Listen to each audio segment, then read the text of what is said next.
Hey ladies, welcome to our final week. I can't believe it's already here. I am so proud of you guys for all the work you've done so far this term.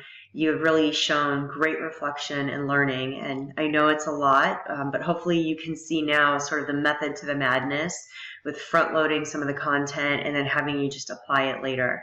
One thing I wanted to mention to you is that it's really good practice as you're designing other courses or revising other courses to make note of all of the changes you made and why.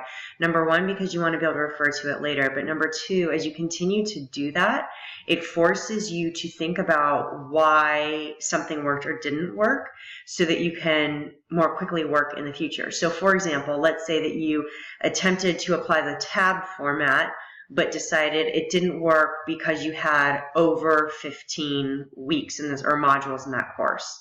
Well, now you understand that. So the next time you go to work on a course and you have over 15 modules, you probably won't try the tab format. You won't waste any time on that because you've already learned that that doesn't work. But the only way to get fast at those things is to practice them and be very conscientious about why you're making those choices. So hopefully that gives you a little bit of insight about the task or the log and the change log and why that's so important and why I'm asking you to do that. If you have any questions this week, please let me know, and I will look forward to seeing all your final assignments on Friday. Thanks and have a great day.